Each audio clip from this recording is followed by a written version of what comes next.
Guys, नमस्कार। मैं किरण आपका स्वागत करती हूँ नंदन फन ब्लॉग में। तो बताइए आप लोग कैसे हो, सभी लोग अच्छे होंगे।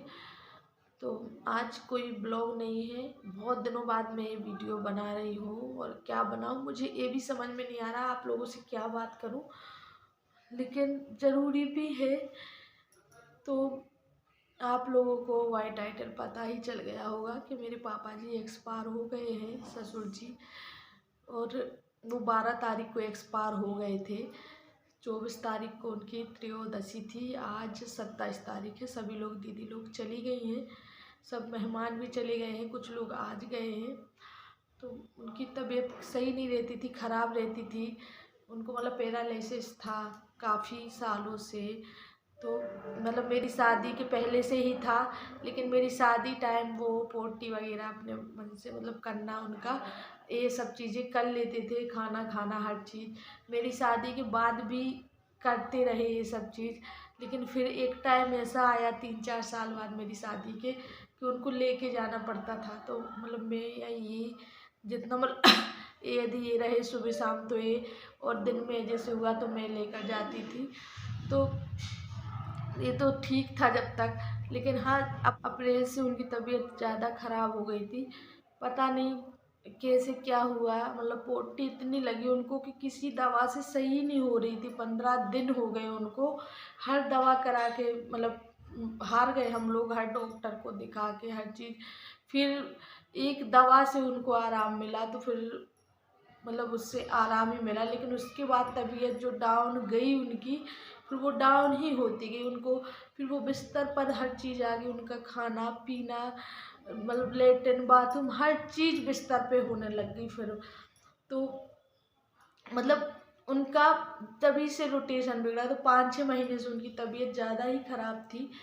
तो और जब वो एक्सपायर हुए तो 1 हफ्ते से तो वो ज़्यादा बात भी नहीं करते थे, मतलब हम लोगों से या किसी से भी नहीं, सिर्फ भैया और बेटी, मतलब मुझे बेटी और इनको भैया बुलाते थे, कुछ ज़्यादा बात नहीं करते थे और सिर्फ लेटे रहते थे आंखें बंद किए। तो हम लोग कहते थे पापा कितने सोते हो, और हम लोग को खाना खिलाना पड़ता था, मतलब मैं ही खिलाती थी क्योंकि उनका टाइम नहीं था खाना खाने का, क्योंकि वो जब जागते थे तब खाते थे। यदि उनको सो रहे हैं तो कैसे खिलाएंगे, क्योंकि लेटे ही लेटे खाना खिलाना पड़ता था। किसी सब्जी में या दूध में उनको रोटी वगैरह मिक्स दिया, पतला दलिया वगैरह ऐसा कुछ बनाओ, तो ऐसे ही हम लोग बनाते थे और उनको खिलाते थे। लोग रहे तो उनका इतना मतलब पता नहीं चला हम लोगों को, लेकिन अब सब लोग चले गए, दीदी लोग वगैरह सब लोग, तो थोड़ा मतलब काफ़ी थोड़ा क्या मतलब समझ में आता है कि है नहीं। वो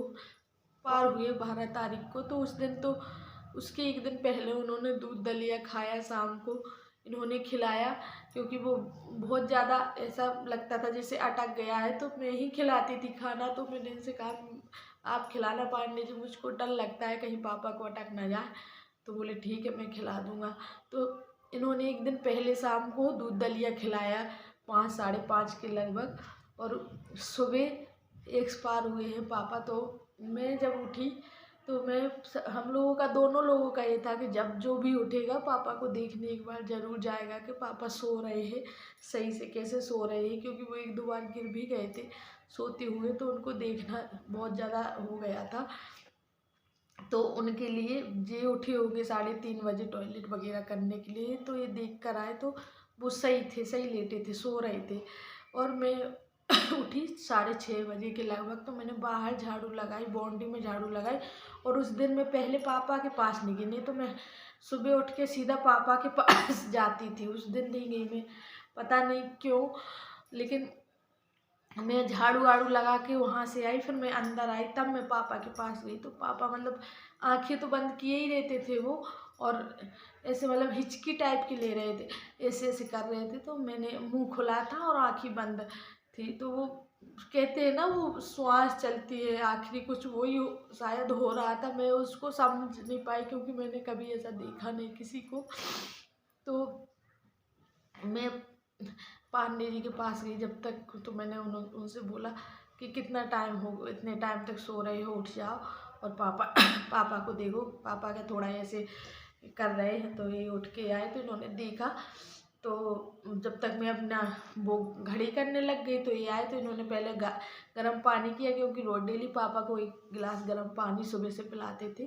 तो उनको गर्म पानी किया और ये लेकर गए, उनको पापा को गर्म पानी पिलाया 1 गिलास, तो उन्होंने पानी भी पी लिया। और उन्होंने ऐसा मुंह साफ किया पापा का पूरा, और ऐसे साफ करने के बाद उन्होंने ऐसी आँख ऐसी उठाई, तो ये जो अपनी काली काला रहता है आँख का, ये ऊपर को था। तो पांडे जी ने भी मुझसे, मतलब मैं कपड़े जब तक तय करने लग गई, कंबल वगैरह, तो मैंने पांडे जी ने मुझे आवाज़ दी कि किरण, पापा की तबीयत सच में आज ज़्यादा ख़राब लग रही है मुझको, तुम दीदी को फ़ोन लगा दो। मेरी दीदी यहीं कॉलोनी में रहती, जो उनके लिए बोला। तो मैंने कहा कि दीदी को नहीं लगा रही हूँ मैंने जीजा जी को लगाया कि दी हॉस्पिटल भी ले जाना पड़ेगा, तो जीजा जी और लेके जाएंगे, दीदी कहाँ से ले जाएंगी। तो मैंने जीजा जी को ना लगा के मतलब दीदी को ना लगा के जीजा जी को लगाया। तो वो तुरंत आ भी गए। मैंने सिर्फ इतना ही बोला उनसे कि जीजा जी घर आना। बोले ठीक है। तो वो तुरंत आ भी गए। जब तक इन्होंने पापा की पोटी साफ़ की, क्योंकि उन्होंने पोटी कर ली थी, तो पोटी साफ़ की और मतलब पानी पिलाया, पोटी साफ़ की। और मैं भी उनके पास जा रही थी, आ रही थी, मैंने चाय रख दी। मैंने कहा चलो पांडे जी चाय भी पिला देंगे पापा को। तो जीजा जी आए, तो फिर मुझे याद आया, मैंने कहा, जीजा जी बोले हाँ तबीयत तो ख़राब लग रही है। तो मैंने कहा पापा का ब्लड प्रेशर चेक करो, किया कि नहीं। तो पांडे जी बोले नहीं किया। तो फिर जल्दी से ब्लड प्रेशर चेक किया पापा का, तो ब्लड प्रेशर इनर बता रहा, तो मतलब कुछ आ ही नहीं रहा था उसमें ब्लड प्रेशर में। और जबकि पापा तब जिंदा थे, सांस चल रही थी उनकी, आँखें तो बंद वो पहले से ही किए थे। फिर जीजा जी ने कहा कि इनको गंगा जल पिला दो। तो फिर पांडे जी गंगा जल लेने गए, उन्होंने ही गंगा जल पिलाया, वो भी पिया पापा ने। और गंगा जल रखने ही गए वहाँ पूजा वाले रूम में, और मैं भी आ जा रही थी, उनके रूम में आ रही थी, फिर बार बार किचन में आ रही थी, उनके पास आ रही थी, और जीजा जी वहीं खड़ी थी। बस मुझे पता ही नहीं कि मैं वहाँ थी कि नहीं थी।